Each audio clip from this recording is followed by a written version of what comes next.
Paz do Senhor para todos, amém? No domingo passado nós meditamos em Marcos capítulo 2, foi bem especial. Carregadores de macas, né? Mas hoje eu tenho uma palavra como tema diferente para nós, mais digna de consideração. Tá certo?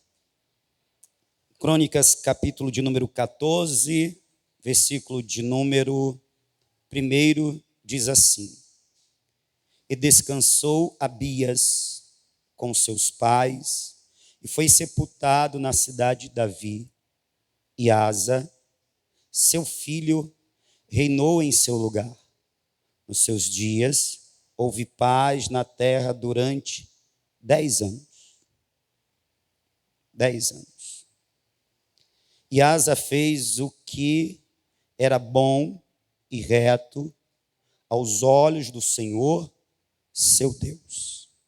Amém? E Asa fez o que era bom e reto aos olhos do Senhor, seu Deus. Seu Deus. Bom fala daquilo que é agradável ao Senhor. Reto fala daquilo que é moralmente correto. Bom fala de um serviço, de um tipo de ministração da qual Deus se agrada.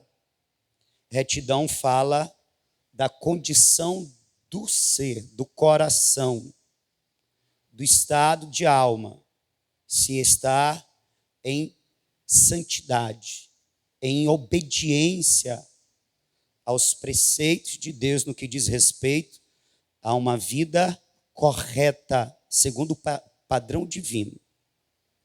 Então, nós podemos resumir que ele tanto servia a Deus, de forma que Deus se agradou do seu serviço, como a vida dele estava em condição de santidade, em obediência à palavra de Deus, para que Deus recebesse não apenas o seu serviço, mas o seu ser, a sua vida. E detalhe, o texto diz que o Senhor, seu Deus, quando a gente vê, né, a gente lê o Antigo Testamento, há situações em que fala de ore ao teu Deus, de pessoas que faziam parte da nação de Israel, mas que pediam intercessão, que pediam o favor de Deus, mas pedia através de outro, dizia assim: ore por mim, clame ao Senhor teu Deus. Por quê? Porque não era o Deus dele. Quando Davi vai aconselhar Salomão, antes dele assumir o trono, um dos conselhos de Davi é: conhece o Deus de teu pai. Porque apesar de Salomão ter crescido, ter sido instruído no caminho do Senhor para ser um regente de Deus, ele ainda não tinha comunhão com Deus, ele ainda não tinha um coração para Deus. E Davi, como um pai que estava atento para a vida de seu filho, ele identifica que seu filho não era convertido. Por isso, conhece o Deus de teu pai. Quando se fala de Asa, Deus é o Deus de Asa. Isso fala muito da vida deste monarca, deste rei. Poucos foram os reis de Judá, diferente de Israel, que não temeram o Senhor. A maioria deles, incluindo Asa, foram reis bons, e eles foram considerados bons porque eles andaram segundo o coração de Deus, segundo a vontade de Deus. Agora, me chama a atenção que a vida do rei Asa, né, porque está se contando, é um resumo da vida, né? A gente pode nem chamar de biografia, é um resumo, é uma resenha da vida do rei Asa, na verdade, do governo dele, da regência dele. Entendendo que o rei era alguém que governava, era alguém por intermédio de quem Deus governava seu povo. O rei era alguém por intermédio de quem Deus governava seu povo. Por isso era importante que ele fosse de Deus, porque ele estava ali como regente de Deus. E nessa resenha de seu ministério, de seu serviço, de sua vida para servir a Deus, tem dois momentos importantíssimos. É lógico que ele viveu anos, ele fez muitas outras coisas, mas é tipo assim, quanto à vida de Asa, a lição que eu quero deixar para o meu povo, através da vida de Asa, ela tem que passar por esses dois eventos. E eu vou tentar resumir esses dois eventos, fazendo a leitura principalmente do encontro dos profetas com Asa. Você está me entendendo? Amém? Dois eventos marcam a trajetória, né, da vida de serviço de Asa ao Senhor, que são importantes para que a gente aprenda aqui lições. No primeiro evento, e como eu disse, eu vou a partir da profecia. A primeira profecia se encontra no capítulo 15. Vai para o capítulo 15. Depois de um evento, que eu vou descrever qual foi. O versículo 1 começa: veio o Espírito de Deus sobre Azarias, filho de Obed. Ele saiu ao encontro de Asa. Ele disse: ouvi-me, Asa, e todo Judá, e Benjamim, o Senhor está convosco, quando vós estáis com ele. Se o buscardes, o achareis. Porém, se o deixardes, ele vos deixará.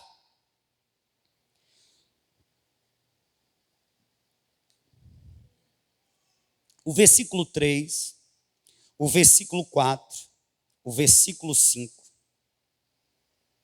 E o versículo 6 mais parece uma interrupção nas palavras do profeta e a entrada da narrativa do cronista. Por isso, nós vamos pular para o versículo de número 7, que diz: mas quanto a vós, esforçai-vos e não desfaleçam as vossas mãos, pois a vossa obra terá uma recompensa. Ouvindo Asa estas palavras e a profecia do profeta, filho de Obed, esforçou-se, tirou as abominações de toda a terra de Judá e de Benjamim, como também das cidades que tomara na região montanhosa de Efraim. Renovou o altar do Senhor, que estava diante do pórtico do Senhor. Então congregou todo Judá e Benjamim, e com eles os estrangeiros de Efraim e Manassés e de Simeão, pois de Israel vinham a ele um grande número, quando viram que o Senhor seu Deus era com ele. E ajuntaram-se em Jerusalém, no terceiro mês do 15º ano do reinado de Asa. E aí ofereceram o sacrifício. Pronto. O profeta vai ao encontro do rei Asa quando ele vem de uma grande vitória. Mas foi uma vitória. Por 10 anos houve paz. Não houve nenhuma situação de perigo. E isso é importante. Por quê? Porque naquele tempo, como diz o versículo de número 5, era comum uma nação subjugar a outra, entrar em guerra para expoliar a outra, despojar a outra, vencendo, tomar os seus recursos. Era comum. E Judá ficar 10 anos sem nenhuma peleja já era um sinal de que Deus estava agraciando Asa. Agora ele foi inteligente. Nesse período em que houve paz, o que ele disse? Eu vou fortificar as cidades. Eu não vou relaxar, eu não vou ficar de boa. Eu vou me preparar para os tempos de guerra. E isso nos traz uma lição. Qual a lição? Que o sábio, ele aproveita os tempos de paz e de abundância para se precaver para os tempos de guerra e de escassez.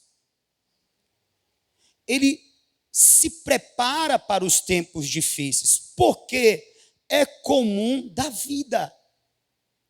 Os tempos laboriosos, trabalhosos, difíceis, de lágrimas, eles vêm.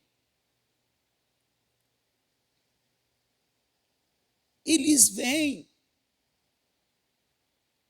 Não tem como escapar.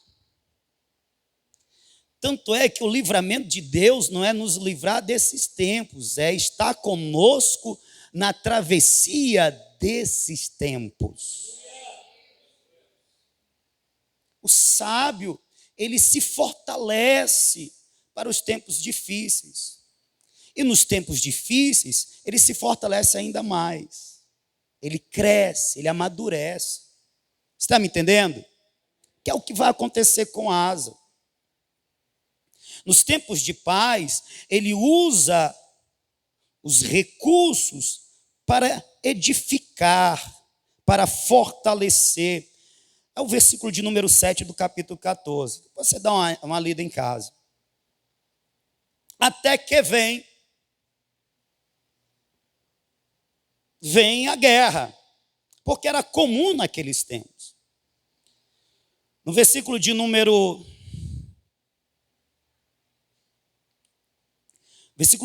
11,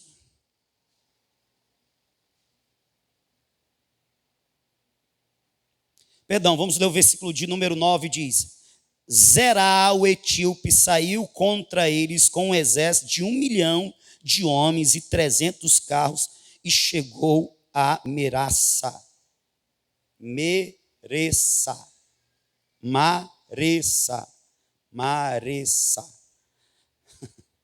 Nomes diferentes. Você tem noção do que é um exército de 1 milhão de homens? 1 milhão é muita gente. É muita gente. Hoje, quando se fala de um exército de 300 mil soldados, já é algo de proporção grandiosa. Agora, preste atenção. Nos versículos anteriores, conta que só de Judá ele tinha 300 mil homens. E aí de Benjamim mais 180. Era 280.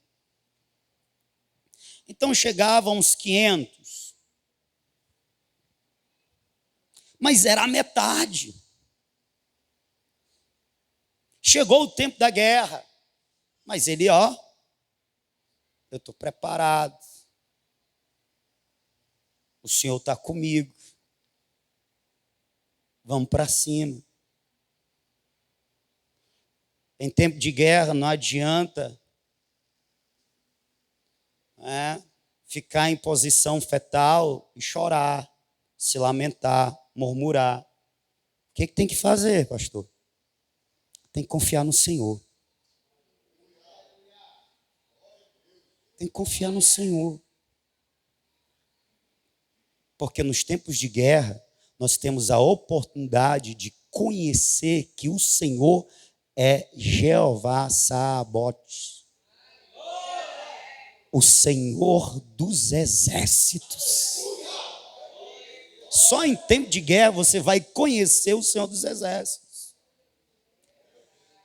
Aleluia. Só em tempo de escassez você vai conhecer Jeová Jireh, o Senhor que provê. Só em tempo de enfermidade você vai conhecer Jeová Rafa, o Senhor que sara. Aleluia. E aí vai, meu irmão. Porque eu vim aqui pregar para você, o Senhor é, massa, glória a Deus, né? Mas não tem nada que se compare de você estar vivenciando e conhecendo na experiência e no experimento que o Senhor é. E aí, olha, o que acontece? Desceu o etíope, cara, o etíope veio lá da África, meu irmão. Atravessou o deserto do Sinai para pelejar contra o rei Asa. Versículo de número 10 diz: saiu Asa contra ele e ordenou a batalha no vale de Zefatá, junto a Maressa. Então Asa clamou ao Senhor Deus e disse: Senhor, não há ninguém como tu que possa ajudar o fraco contra o poderoso. Uou! Rapaz, se todo crente tivesse essa fé, você pegou aqui, ó, não há Deus como tu que possa ajudar o fraco contra o poderoso. O crente não tinha medo de ninguém, de nada. Nas lutas, nas causas, por mais que os poderosos se levantem, mas o nosso Deus é Deus que tem mais poder e que pode dar vitória ao fraco diante do poderoso. E aí é interessante que no versículo de número 12, olha o que acontece. Olha como o escritor registra o fato. Feriu o Senhor os etíopes diante de Asa e diante de Judá. Os etíopes fugiram. Quem feriu os etíopes diante de Asa? O Senhor. É claro, os 580 guerreiros de Asa estavam lá no campo. Mas era 2-1 praticamente.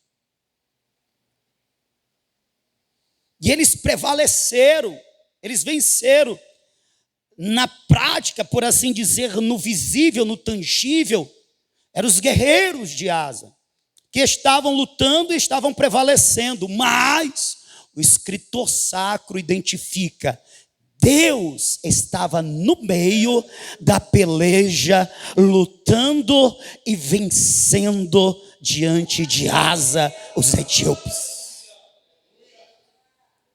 E essa também é a percepção de Asa, porque ele entra na batalha confiando plenamente no Senhor.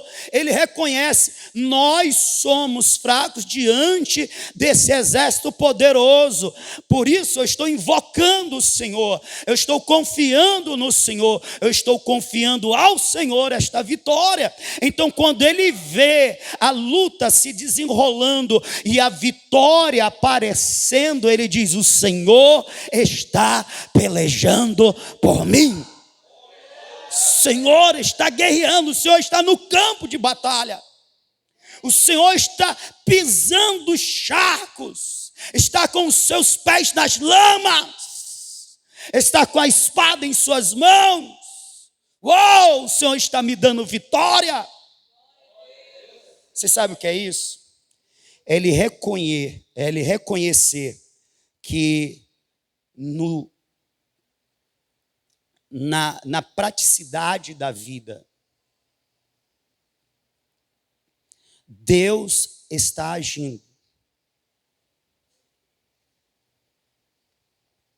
Na praticidade da vida, Deus está agindo.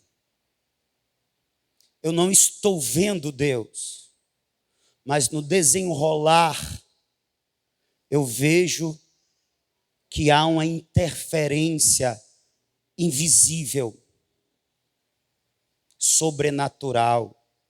E essa interferência invisível e sobrenatural é a ação do meu Deus. Sabe aqueles testemunhos que o irmão está na prova e a porta não se abre, aí ele faz, ele ora, ele pede oração e a porta se abre e diz, foi Deus. Ele não vai dizer, foi o meu currículo, foi o ciclano, foi o beltrano. Ele vai dizer, foi Deus que usou o ciclano, foi Deus que tocou o beltrano, foi Deus agindo em meu favor. Preste atenção, porque isso daqui é importantíssimo.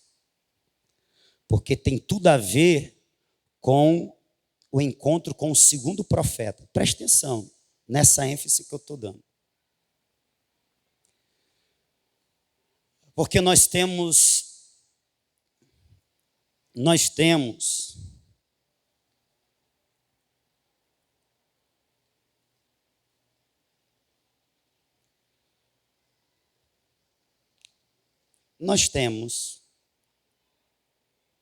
uma falha em nós de deixar de perceber o espiritual intervindo no natural. Nós somos tentados por nossa natureza carnal a olhar o material como material, com um desenrolar lógico, racional, como se não houvesse intervenção nenhuma de um mundo espiritual. Quanto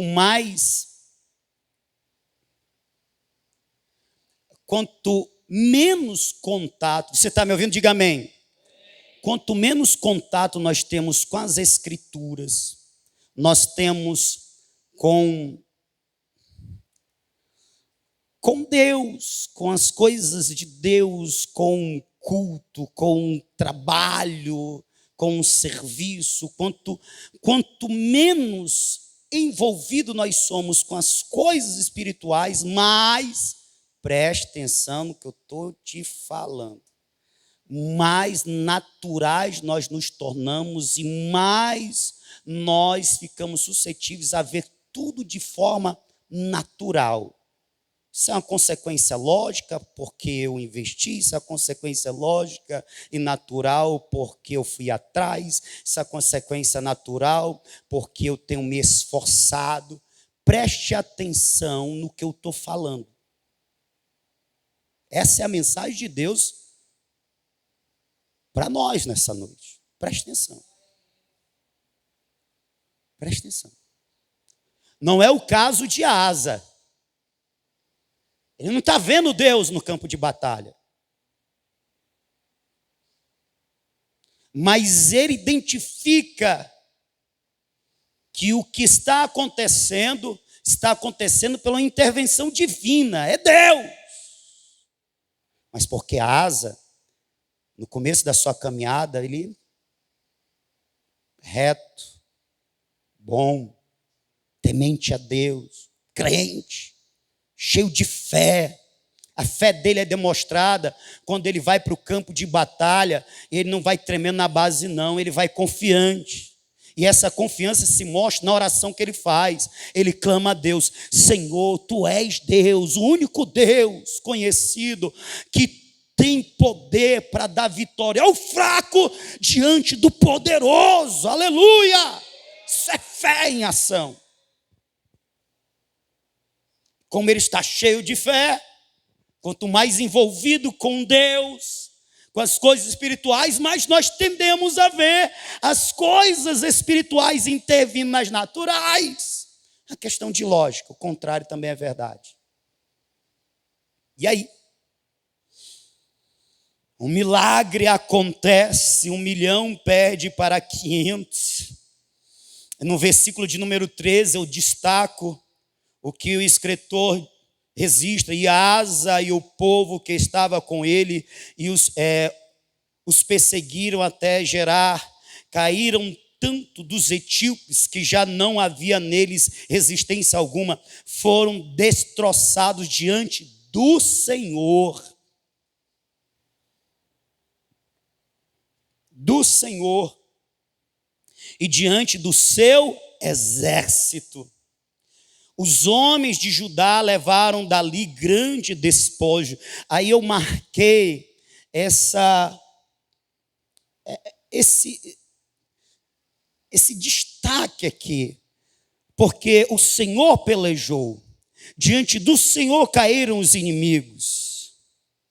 Mas no finalzinho do versículo 13 diz: os homens de Judá, ou seja, os valentes, os soldados, levaram dali grande despojo. O Senhor guerreia, e quem desfruta da vitória são os homens de Deus. Você consegue ver isso?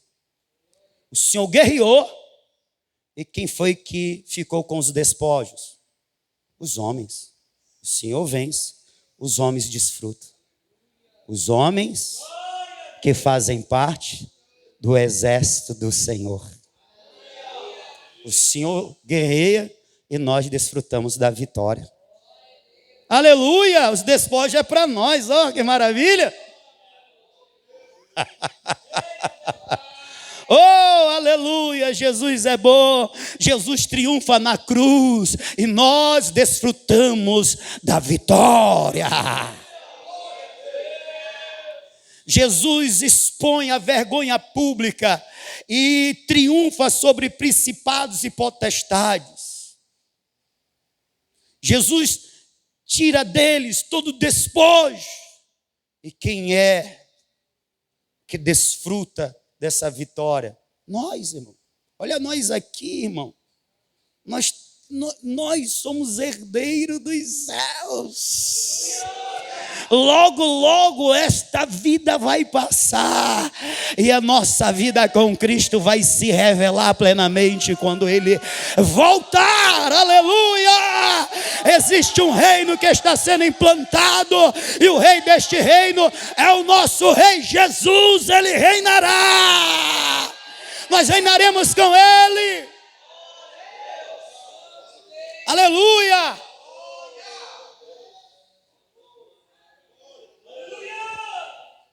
O Senhor vence a campanha de guerra e os despojos ficam para os homens. E é desta campanha que ele está voltando quando o profeta o encontra. E que palavra? É uma palavra de aviso, advertência. E o profeta começa dizendo: o Senhor está convosco, quando vós estáis com Ele. Não é o Senhor esteve convosco e estará. É no presente, é um presente contínuo. O Senhor está com vós. Se vocês estão com Ele, Ele está com vocês. Está entendendo? É a palavra do profeta. Ei, Asa, você percebeu? O Senhor guerreou porque você estava com Ele. E você estando com Ele, Ele está contigo. E a palavra é uma palavra de advertência. Em outras palavras é: permaneça com Ele e Ele vai permanecer com você. Permaneça com Ele e Ele vai permanecer com você. Se o buscardes, não foi o que ele fez? O achareis, porém, se o deixardes, ele vos deixará. Ei, o Senhor conhece o futuro. Ele muito bem sabe o que se passou no passado. Ele vê o que está acontecendo agora e ele conhece o que vai acontecer. Em outras palavras, você está vendo Asa, Judá e Benjamim. Pelo fato de vocês estarem com Deus, Deus está com vocês. Pelo fato de vocês buscarem a Deus, vocês o encontraram. Em outras palavras, continue buscando.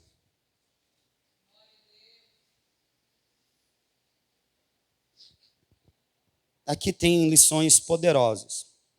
Primeira parte. Se tiverdes com ele, ele estará convosco. Me lembra o versículo de número... A gente vai precisar ler o 11, né? 2 Timóteo, capítulo 2. 2 Timóteo, capítulo de número 2.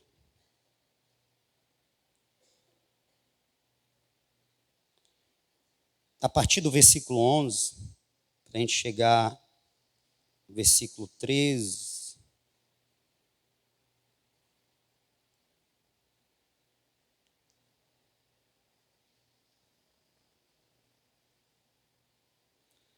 Que diz: palavra fiel é esta, que se morrermos com ele, também com ele viveremos. Se nós morremos com Cristo viveremos. Está disposto a viver uma vida de morte?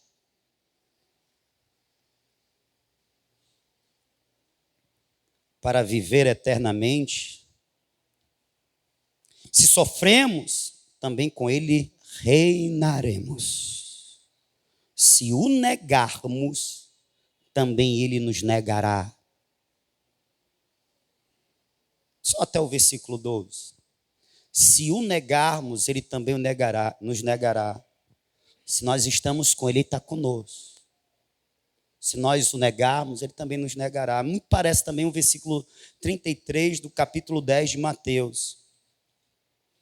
Quem, porém, me negar diante dos homens, disse o Senhor Jesus, eu também o negarei diante do meu Pai que está nos céus.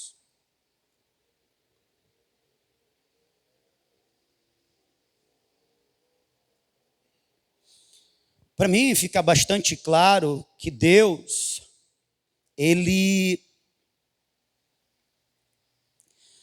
a condição dele se relacionar conosco, dada a obra já realizada para que nós tivéssemos condição de nos aproximarmos dele, nos relacionarmos com ele, a partir do sacrifício da cruz, é que nós também queiramos esta relação. Que nós também queiramos estar com ele.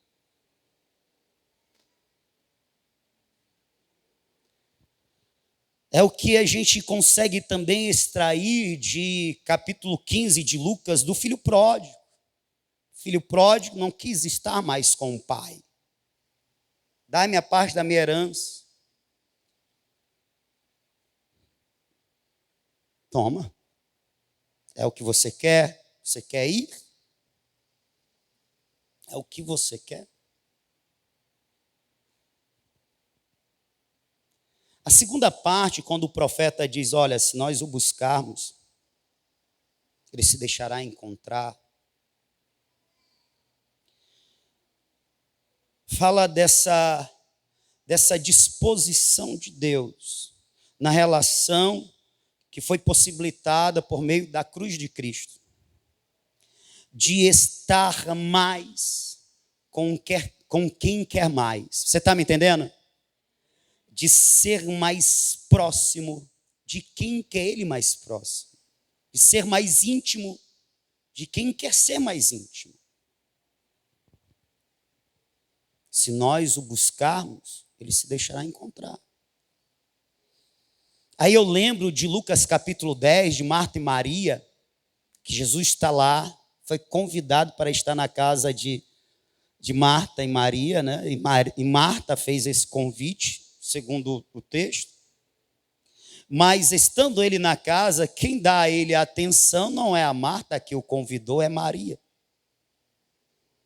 Que provavelmente ficou sabendo da estadia de Jesus quando ele chegou. Mas chegando Jesus, ela deixa todos os seus outros afazeres para o quê? Dar ao Senhor Jesus a atenção que lhe era devida. A honra que lhe era devida. Afinal, não é qualquer um que está ali. Portanto, aquele dia não é qualquer dia. Não eram todas as vezes que Jesus passando, ele ia àquela casa. Afinal, tinha outros lugares que ele poderia ir, mas ele aceitou estar naquela casa. E quando ele está dando atenção a quem lhe quer atenção, lhe atrai a atenção, lhe chama, não dorme, pega o que eu estou falando, crente. Jesus, ele passa a ensinar e a ministrar sobre a vida de Maria, porque Maria estava buscando, e quem busca, ele se deixa encontrar. Quem deseja a atenção dele tem. Quem quer mais de Deus terá. Quem quer ser mais amigo de Deus, mais amigo de Deus será. Quem investir mais investimento e retorno terá. E aí, é muito interessante que Jesus está ali, ó. Atenção a quem está lhe dando atenção.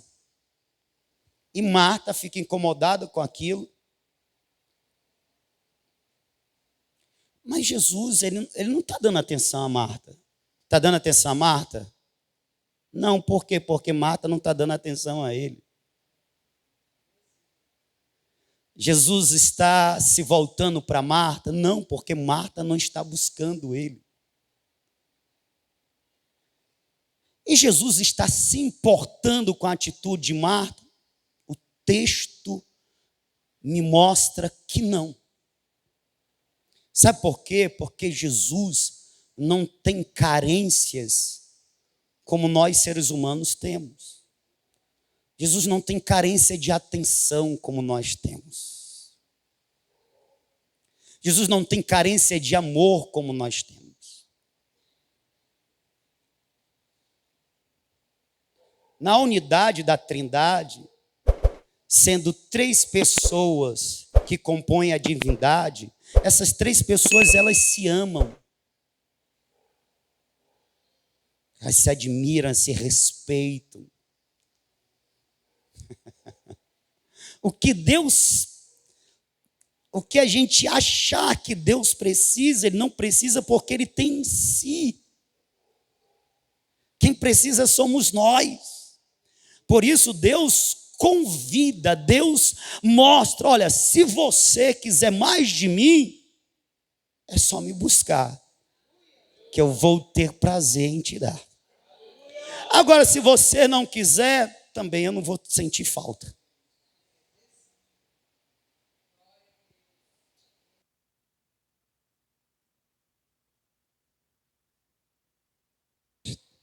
Glória a Deus. Não, que eu desliguei aqui sem querer. Estou empolgado. Estou empolgado. E aí, crente? Tu é quem, meu irmão? Tu é Marta ou Maria? Você entendeu que Deus não vai sentir falta se você não quiser mais dele?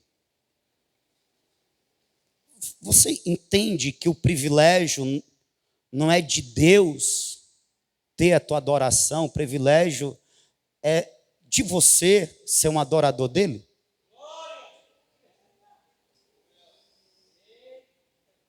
Você lembra do que o Senhor Jesus disse? Quando Os fariseus horrorizados, escandalizados, que o povo estava, Hosana, bendito é o que vem no nome do Senhor e tal. E as crianças também começaram a adorar. Disse, rapaz, você não está ouvindo? Chegaram para Jesus, você não está ouvindo o que é que o povo está dizendo? Não. O povo está fazendo, manda o povo se calar, né? Porque eles viram que o povo estava adorando. E para eles era uma blasfêmia, porque Jesus era apenas um homem. Não, Jesus é o Deus que se fez homem. Então a ele toda honra, toda glória, toda majestade, todo domínio, todo poder. Aleluia. Uau! Aí Jesus diz, se eles calarem, as pedras clamarão. O Senhor pode fazer de pedras adoradores, irmão. Ele não precisa de nós, não, irmão. Nessa relação, só quem ganha somos nós, irmão. Então, que era para estar sedento assim, eu quero é mais de Deus, eu vou buscar mais a Deus, eu vou ser mais íntimo de Deus, eu quero Deus, é Deus, mais. Era para ser nós, irmão.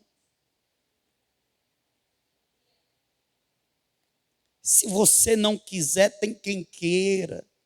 Se você, Marta, não quer, tem um bocado de Maria aí que está, Jesus, eu estou aqui, Jesus.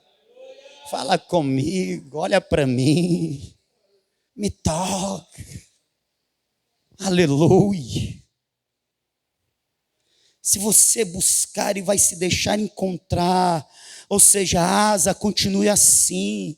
Asa, continue buscando o Senhor. Asa, continue andando com o Senhor. Você viu o que aconteceu na tua vida, na tua história, na tua trajetória, como Deus lutou no teu lugar, aleluia, porque você andou com Ele, porque você buscou Ele, você viu o extraordinário que aconteceu, era Deus falando, você viu o que eu fiz. Uou!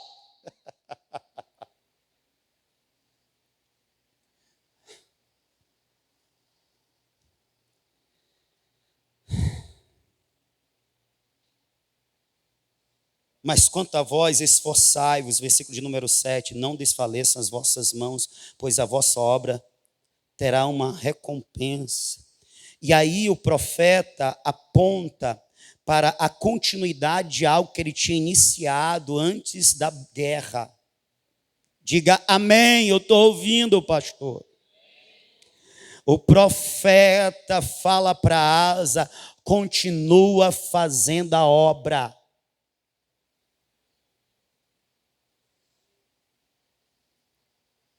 Eu vou repetir, o profeta fala para Asa, continua se esforçando.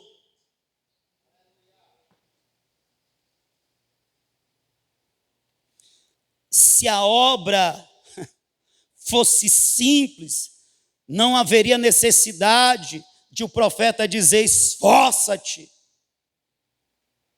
Se a obra de Deus fosse fácil de fazer, não haveria necessidade do Espírito de Deus em nós nos capacitar de forma sobrenatural para a grandeza, magnitude que é a obra de Deus. Agora nós precisamos, vez ou outra, ser lembrado pelo Espírito Santo. Esforçai-vos, não desfaleça a vossa mão, continua trabalhando. Você está me ouvindo? Deus está falando. Não desfaleça o vosso ânimo. Esforça-te, porque o vosso trabalho tem uma recompensa. Aleluia! Estava Deus não apenas motivando Asa a continuar o trabalho que ele havia iniciado. Estava Deus dizendo, eu estou estou aprovando, eu estou recebendo, eu estou gostando. Continua o trabalho que você iniciou. Eu vou repetir: Deus nesta noite está dizendo, não apenas continue fazendo a obra, Deus está dizendo: eu estou aprovando o que você está fazendo, eu estou recebendo o que você está fazendo. Então não desfaleça o teu coração, continua o que você iniciou.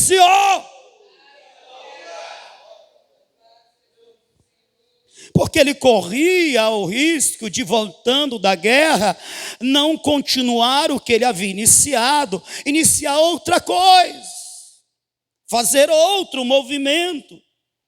Mas Deus estava dizendo: não, continue. Se esforce, a vossa obra terá recompensa. E que obra é essa? No capítulo 14, ele começa a fazer uma restauração, tirando o culto idólatra. E a partir do versículo 8, Asa deu ouvido. O que Asa vai fazer? Ele vai continuar removendo, como no finalzinho do versículo 8.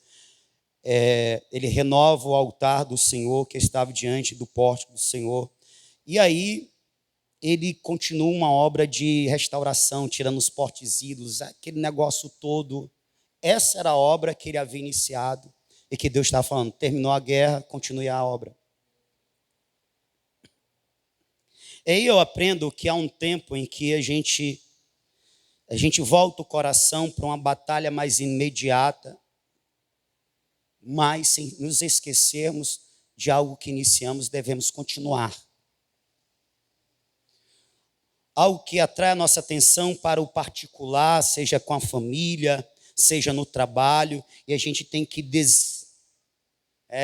desprender tempo, esforço, mas confiando e buscando o Senhor para que Ele intervenha e faça, mas sem se esquecer: eu tenho uma obra que eu iniciei para Deus.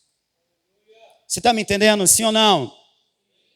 Preste atenção, que isso tem tudo a ver com o segundo encontro. E quando Deus fala para Asa que a vossa obra terá uma recompensa, isso me lembra de textos como Mateus, capítulo de número 25, versículo de número 11. É o 11, Jesus? Ou é o 21? Servo bom e fiel. Mateus, capítulo de número 25, a parábola dos talentos.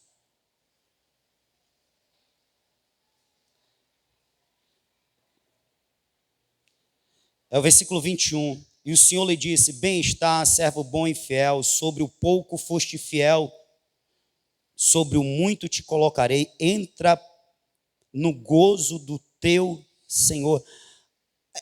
Fala de uma recompensa para aquele que trabalha para o Senhor. Que a parábola dos talentos, você está me ouvindo? Eu digo amém. Amém. A parábola dos talentos, o resumo dela é o seguinte: Deus te dá talentos e Ele espera que você trabalhe esses talentos. E a pergunta é: você tem trabalhado os talentos ou o talento que Deus te deu? Porque Ele vai prestar contas. Você vai ouvir: bom está, servo bom e fiel, bem está, servo bom e fiel, ou mau servo. Você vai ouvir um: entra para o gozo do teu Senhor, foste fiel no pouco, vou te colocar sobre o muito, ou tira dele até o que ele não tem e lança ele na escuridão.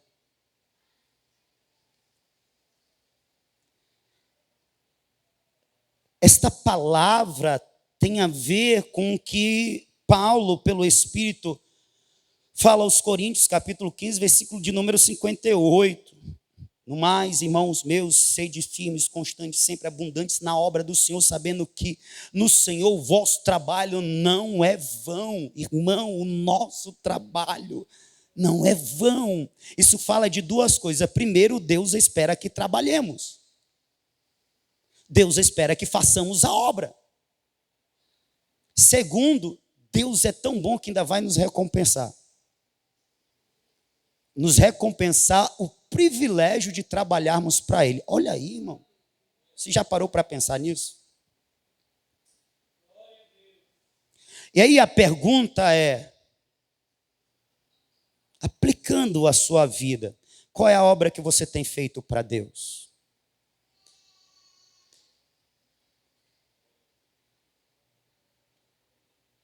Qual é a obra que você tem feito para Deus? Porque você pode dizer, não, aí foi a palavra para Asa. E a de Coríntios, capítulo 15, versículo 58, foi para a igreja. Você é a igreja? Então foi para você. E a parábola dos talentos, ela fala de uma condição de Deus para com o seu povo. Você faz parte do povo de Deus? Sim ou não? Se sim, então é para você. Para que você trabalhe e trabalhe bem, Ele vai te capacitar para isso. Você tem recebido uma capacitação. Ponto. O que você tem feito com ela? Porque quando Ele voltar, Ele vai prestar contas. A fé de Asa estava relacionada não apenas ao livramento que Deus poderia lhe dar e lhe deu em condições de perigo. Você está me ouvindo? Momento de guerra. A fé de Asa está estritamente relacionada à disposição do coração de Asa em servir a Deus, em trabalhar para o Senhor, eliminar de Judá o culto aos falsos deuses, estabelecer em Judá um culto somente ao único Deus verdadeiro que ele declarava, é o meu Deus, ele é o meu Deus. E aqui, sobre o meu ministério, somente será adorado o meu Deus, o Deus de Israel. Esse é o meu ministério, esta é a minha missão, estabelecer um lugar de culto aonde somente Deus é adorado. Qual é o teu ministério? Qual é a tua ocupação? Tu foste chamado e capacitado para quê? Porque o profeta está dizendo, não desfaleça o teu coração, esforça-te, porque o trabalho das vossas mãos terá uma recompensa.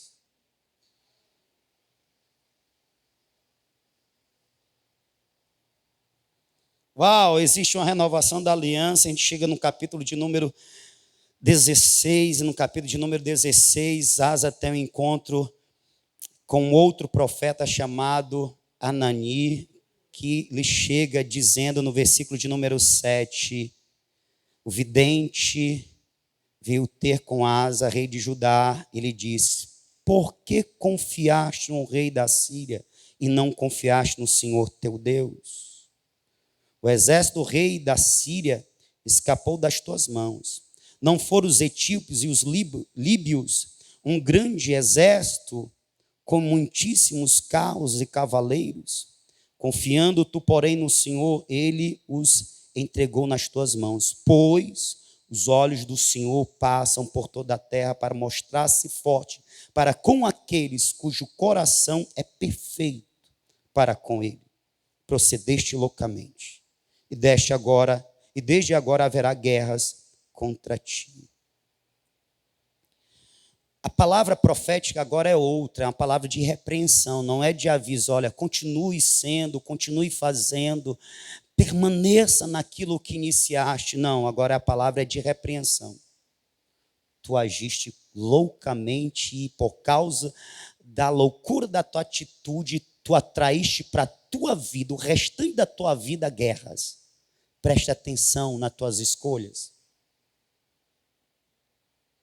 Outro dia eu estava falando aqui, até num culto mesmo. Nós, por causa do nosso afastamento da palavra de Deus, eu digo esse afastamento no cotidiano, na vida cotidiana, né, os crentes, dificilmente hoje em dia está parando para estudar, para meditar na palavra de Deus. Isso causa um esfriamento, isso causa... Isso transforma o crente, torna ele mais natural, mais seco, mais cético.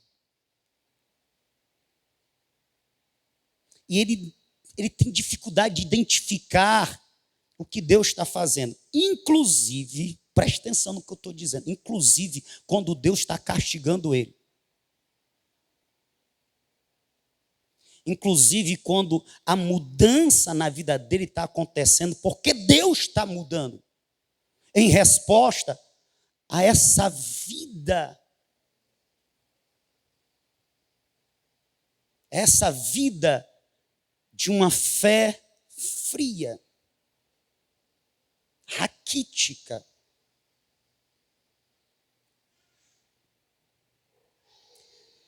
Você sabe o que o profeta está dizendo para o rei Asa?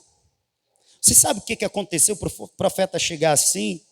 É que se levantou o rei de Israel, Baasa, acho que é esse o nome dele, Baasa, e ele se pôs em guerra contra Asa, tentando construir uma cidade, tentando impedir que houvesse fluxo para ajudar, enfim.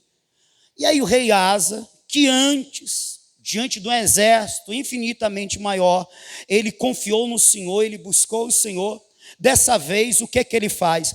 Os tesouros, os despojos que ele haviam recebido, eles haviam dado até como oferta, a casa do Senhor, ele vai, pega daquilo que tinha sido ofertado ao Senhor, portanto era do Senhor, e ele usa como recurso para pagar o rei da Síria, Ben-Hadad, para intervir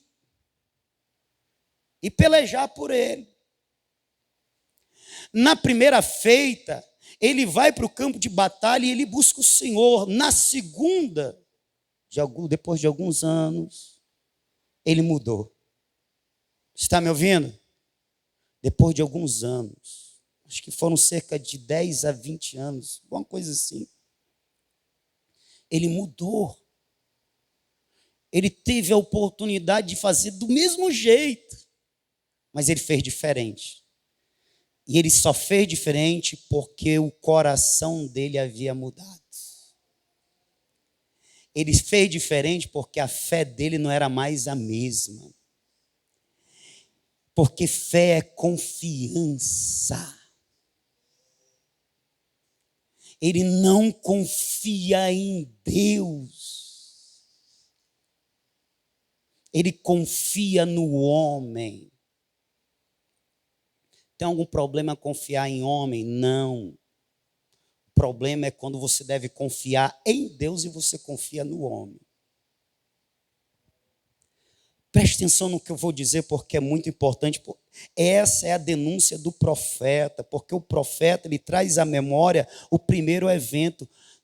Tu lembra que os etíopes, tu lembra o que Deus fez com os etíopes quando você buscou ele?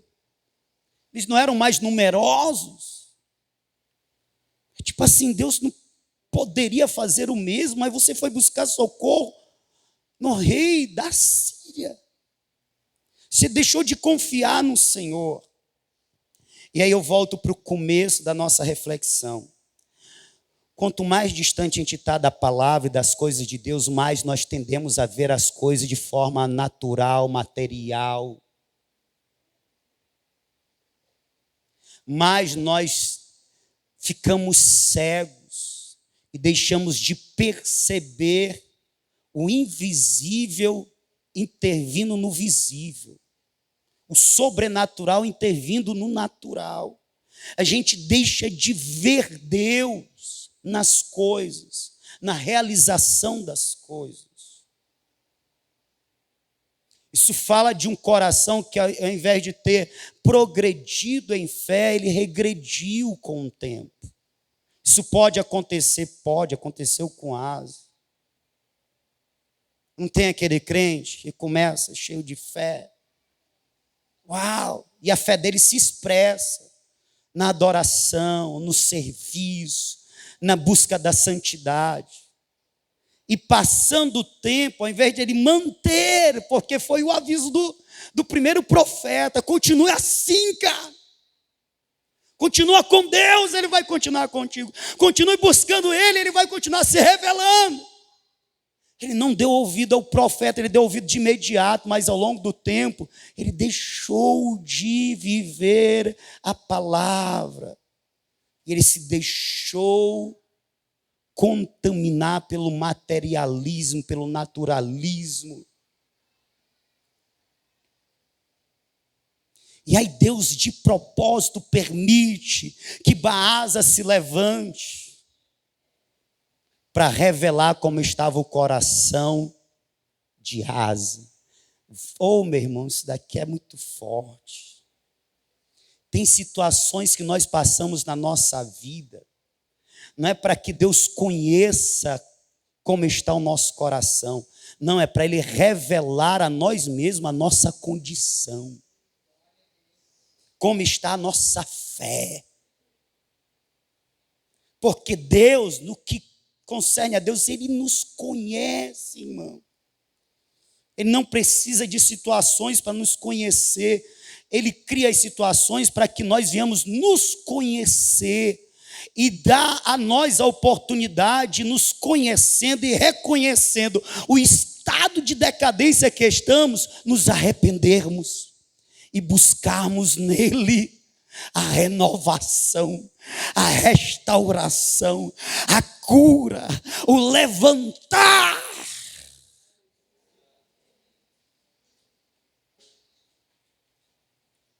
Mas sabe o que é que Asa faz? Ao invés de ouvir o profeta e cair prostrado de joelhos, é isso mesmo. Eu errei, a minha fé não é mais a mesma.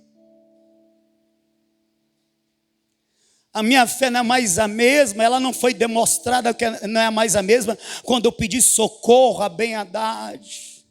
Não, ela começou quando eu comecei a tratar as coisas de Deus como coisas comuns. Você está me ouvindo?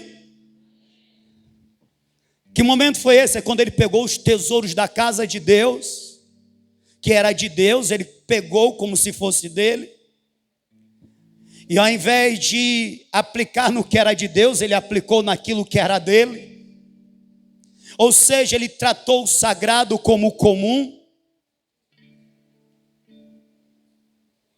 Quando a gente começa a tratar as coisas de Deus como elas fossem comuns, isso está falando muito da nossa fé, de como ela está decaindo. Quando a gente não consegue mais ver as intervenções como se fosse a mão de Deus. Não, isso é resultado porque eu estou trabalhando. Isso é resultado porque eu estou investindo. Isso é resultado porque eu estou me esforçando. É diferente de quando a gente está bem crentezinho. Isso é Deus. É Deus abençoando o meu esforço. É Deus abençoando o meu trabalho. É Deus abençoando o meu investimento. Louvado seja o Senhor, o meu Deus. Aleluia. Está aqui, Senhor. Olha, eu estou alegre porque é o Senhor que está fazendo. Está aqui, eu estou ofertando na tua casa. Aí quando a gente perde isso daí, meu irmão, que a gente está gelado, a nossa fé está mais natural do que deveria ser. Até o que deveria ser para Deus a gente começa a pegar e investir para nós mesmos. É Asa pegando dos tesouros da casa do Senhor, que ele mesmo havia dedicado, e mandando para Hadad. Ei, toma aí, ó, como pagamento. Não fica do lado de Baasa, não, fica do meu lado.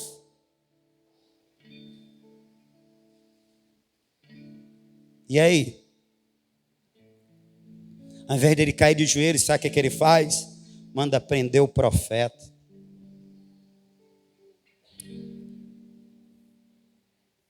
Como é que está o teu coração? Como é que está chegando essa mensagem aí? Você está com vontade de me prender? Ou está com vontade de chorar e se arrepender? Como é que está o teu coração? O que você está sentindo agora fala muito de como está você. O que eu estou te falando é um confronto, é um insulto? ou é Deus falando contigo, te dizendo que você já andou mais perto dele, você já o buscou com mais sinceridade, que o que você está vivendo agora são oportunidades para você se aproximar mais dele, mas você tenha se afastado mais. Nessa noite, você tem a oportunidade de mudar a tua trajetória. Infelizmente se diz acerca de Asa que depois desse evento ele mandou prender desavenças. Realmente, quando não há um arrependimento, irmão, quando a voz de Deus, mesmo que seja uma voz de repreensão, ela não nos quebranta, ela não nos leva às lágrimas, ela nos leva ao ódio, à raiva, à ira. Quando ela não nos aproxima da forma que nós deveríamos recebê-la, com o coração quebrantado, ela acaba nos afastando ainda mais. Quer dizer, nós nos afastamos ainda mais dele. A Bíblia diz que no seu leito de morte ele adoeceu e ao invés de buscar o Senhor, ele buscou os médicos, os humanos. Ei,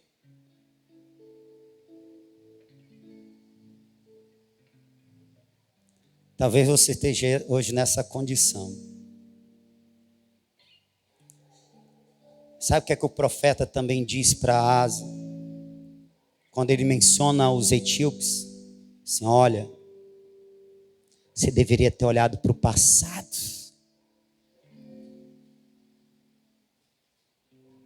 Pastor, a gente deve olhar para o passado, algumas situações sim.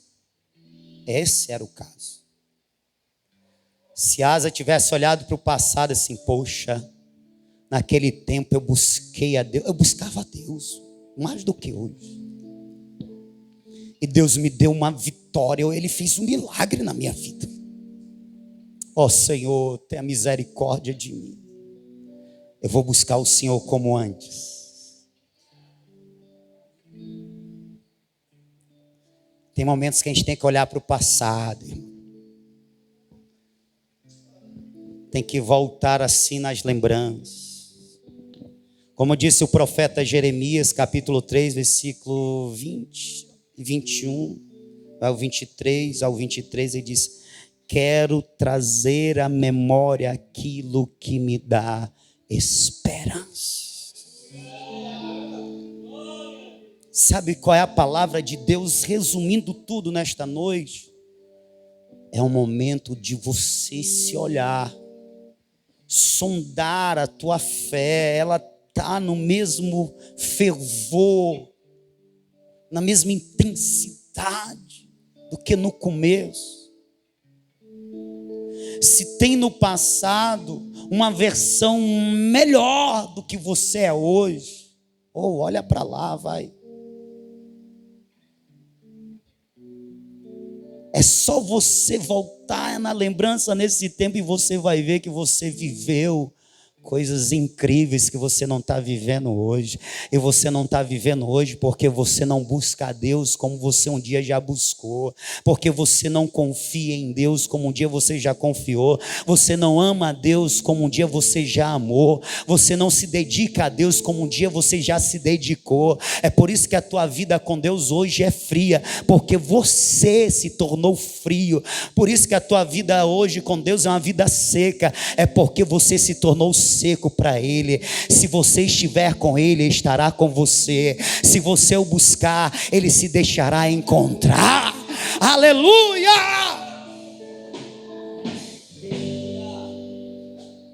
Você está me entendendo? Fique de pé. Você está entendendo que Deus está te convidando? Deus está te convidando a voltar. A voltar àquela vida de maior fervor, de maior intimidade. Porque quanto ao Senhor, seus olhos passeiam sobre a face da terra. Ei, o Senhor está olhando para nós neste momento. Quanto ao Senhor, os seus olhos passeiam sobre a face da terra, para se mostrar forte, ou para fortalecer aquele cujo coração é inteiramente dele. Ei, o Senhor quer fazer coisas grandes, coisas surpreendentes na minha e na tua vida, mas isso depende do quanto nós estamos dispostos a viver isso com Ele, a viver para Ele, irmão, aleluia. Eu costumo dizer, Deus não vai violentar a nossa vontade, Deus não vai forçar esse relacionamento. Agora, eu quero te dizer que você corre o risco tremendo de entrar num processo de esfriamento que nem o rei Asa, que um dia viveu algo tão intenso, algo tão poderoso, algo tão glorioso, mas isso se findou e ficou somente no passado. Olhe para o passado, encontre uma versão melhor do que você já foi, e acredite, o Espírito de Deus está aqui nesta noite para renovar e fazer uma versão melhor ainda do que você já foi um dia, aleluia. Se você quer, acredite, Ele mais ainda, aleluia. Agora a questão é, a tua fé, você quer demonstrar a Deus através de quê? Deus espera que você demonstre a sua fé nas guerras, mas Deus também quer que você demonstre a tua fé no serviço, fazendo a obra do Senhor, aleluia, vivendo por Ele e para Ele. Você está me entendendo? Feche os teus olhos. Se há no teu coração uma disposição, eu quero orar por você.